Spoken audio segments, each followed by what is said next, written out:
Parshat Emor includes the mitzvah of Sfiras HaOmer, has all the Chagim. The mitzvah of Sfira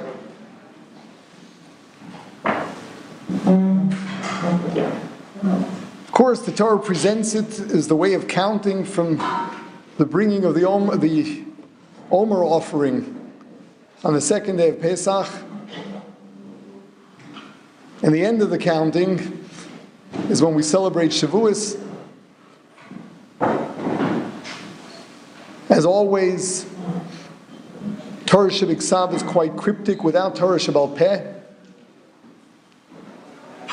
There is no mention whatsoever of Shavuos being connected to Kabbalah HaTorah at all.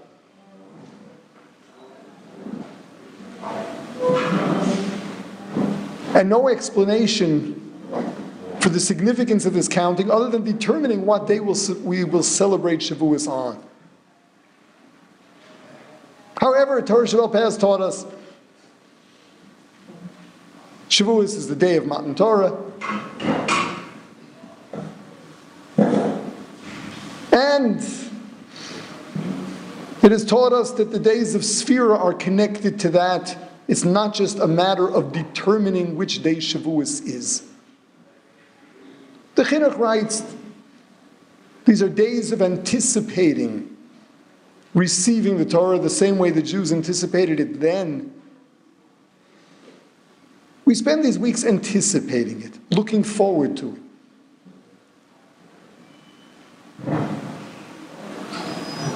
This seems to be a necessity.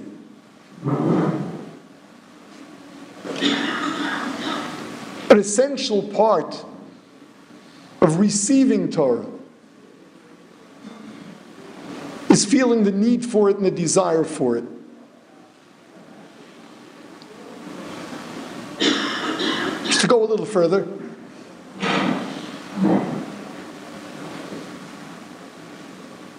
we recognize that what happened at Mamad Har Sinai was that every Jew, every single Jew experienced prophecy. Our whole state was different. We saw sound. We experienced prophecy. There was the revelation. Every single Jew heard Hashem speak. We don't even know what that means, let alone imagine it. It's an experience of prophecy. And we know, we've talked about this, we know. The Rambam tells us Hashem doesn't speak to just anybody. There's a need to be holding somewhere. The Mesilas Yesharim, which is based on the ladder of Rav Pinchas ben Yair of perfecting oneself, speaks of the goal of Ruach HaKodesh. We understand that being a prophet means that you've mastered every step up until there.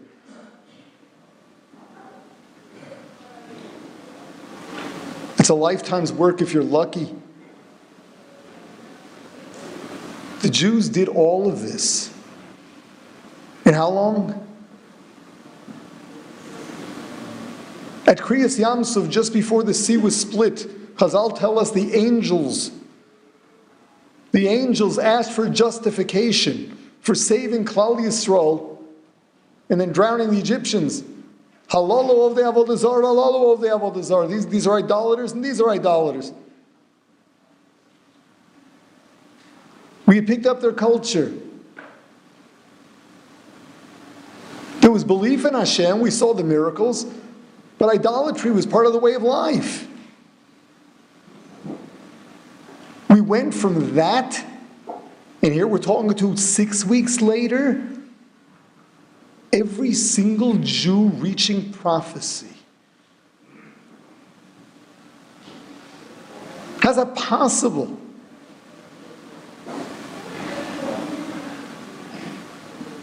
You know, we can say they prepared themselves. They were working on it. It's just not doable.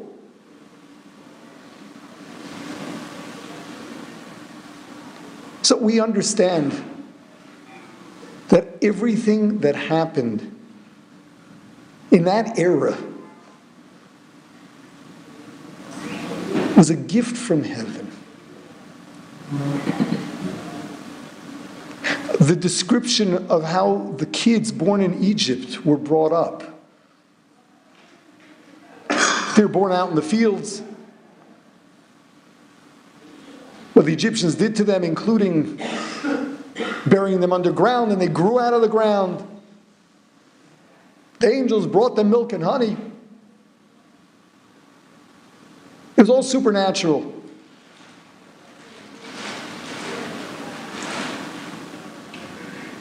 Hashem, not only by virtue of the fact that He had shown them all the miracles of the plagues and then the splitting of the sea, but aside from that, Hashem gifted them with level after level of reaching prophecy. It was gift, it was matana. Whatever work was done could not in any way whatsoever explain how they got where they got to. The attainment of prophecy for a people that was involved in idolatry, not long before, we're talking days.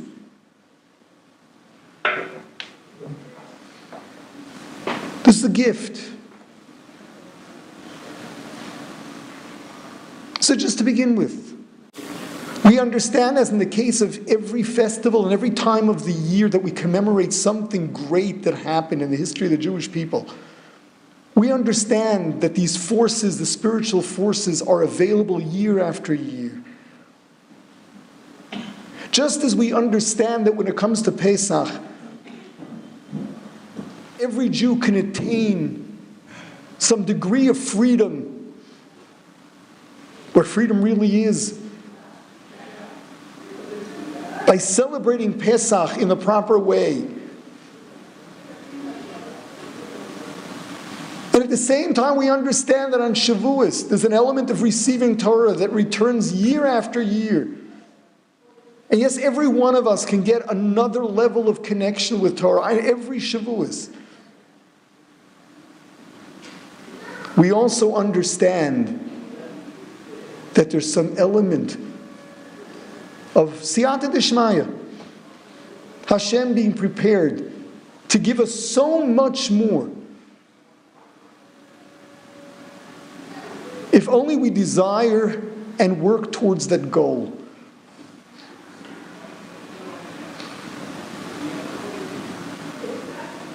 According to the chinuch, the mitzvah of this time is to anticipate, to look forward to receiving Torah. If we understand that that includes making ourselves worthy of it, the siyata d'shmaya is available.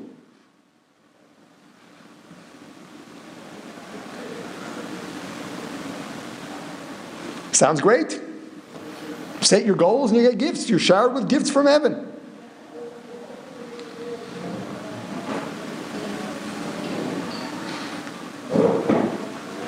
Here we get to the problem. What happened to Klal Yisrael right after Kabbalas HaTorah? 40 days later. They went back to idolatry. 40 days, 39 and a half, 40 days after the revelation, after experiencing prophecy, but prophecy of almost the highest levels, hearing Hashem speak, saying, Anochi Hashem Elokecha. Start worshiping a golden calf.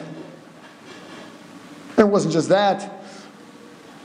We're told that that was merely a way of justifying immorality. They were going back to the whole lifestyle that they grew up with in Egypt. What happened to all these levels they attained? It was gift.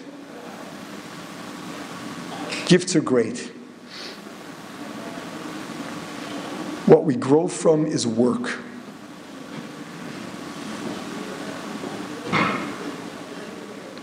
What remains is toil. Easy come, easy go. Well, if that's the case, so what's so special about this time of the year? That you can fool yourself and experience something that you'll get as a gift and lose?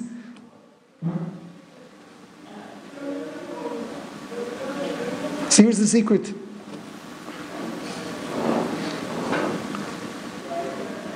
There's matana, a gift, and there's siyata d'shmaya, where Hashem helps you along. I mean, face it, we can't do anything without Hashem. Everything we ever do is from Hashem. Our existence, not just the fact that we were born, our existence, every fraction of a second, all life is from Hashem.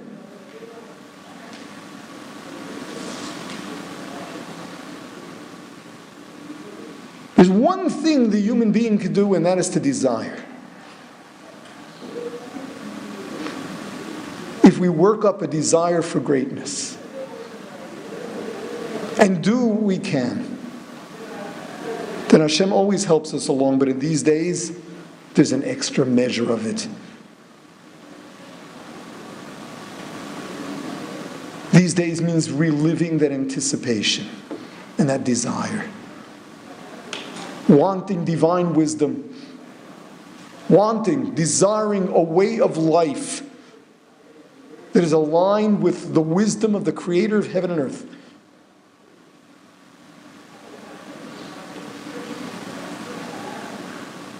Because He knows what's good. He made this place.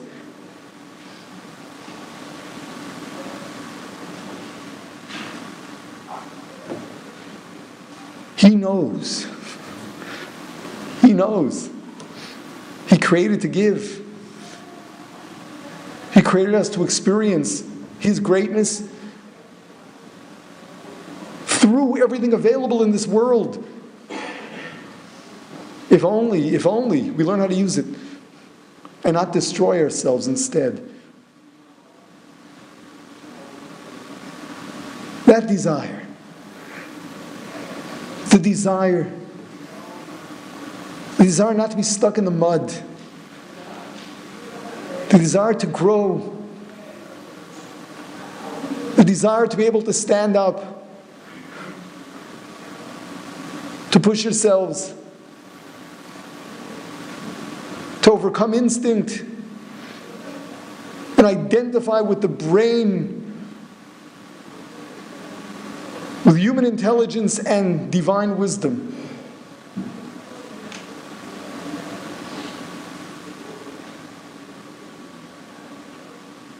I believe I mentioned before the Maral, where the pasuk says after Kriyas Yamsuf, they got to Morah, Sham Samlo Chokom Mishpat. We got the first commandments there. Not the chronological first. We taught Shabbos, Paraduma, Kibbur Aveim, possibly all of the monetary law. As a preview, what was it? The Maral explains that if you read Rashi carefully, what he's telling you is they just experienced Kriyas Yamsuf. They just experienced something that was just so spectacular. If there was any bit of a doubt within them up until that point of whether or not nature runs on its own, or whether there is a creator, sustainer that can do what he wants and does, and will do anything for the Jewish people, and that everything Egypt stands for is false. If there was anything that wasn't clear to them until then, it was absolutely clear then. Hashem had gone and twisted every law of nature for them. There were so elevated. What are they going to do all day? Now what? Just reminisce. They needed something meaningful, so Hashem had said, all right, I'll give you a couple of mitzvahs. They just couldn't wait. And that's really what these days are supposed to be. There was an old joke around the yeshivas at some point. Kabbalas HaTorah is on Shavuos, so before Shavuos you don't learn. It's before Kabbalas HaTorah, you know?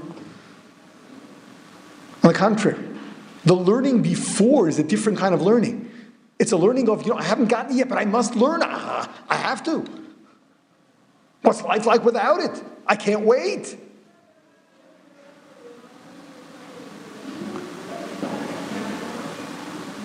That's what these days are. Recognizing what is life without divine wisdom. We need it so badly. On higher levels and more of a connection. More of an ability to understand and retain. More of an ability to internalize it, make it change my life. And more of an enthusiasm to want to share it with everyone else. This is what we desire. These are the days where we work up that appetite and grab what we can. And the siyata d'shmaya is there, Hashem will help you along. But you got to work hard if you want it to remain. Gift alone doesn't last.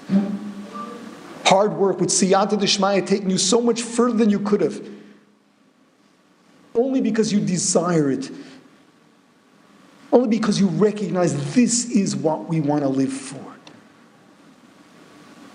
That's what these days of Sphere are all about. So we're counting. So every night when you count, understand something of a countdown, although the order is not one of a countdown. Every day, we're adding in our anticipation of it. At the same time, we're working on developing within ourselves the habits and traits that are necessary for one's relationship with Torah to be real and lasting. So as always, I'll tell you, go to work, get to it. The siyata d'shmaya will be available. And every Shavuos we can get a whole other level of a connection. And be so much bigger people with minds aligned with divine wisdom, attitudes that are so right, so rational, not be stuck with our instincts. Be bigger and greater and enthusiastic to the point of sharing it with every Jew. Let's have a great Sefira.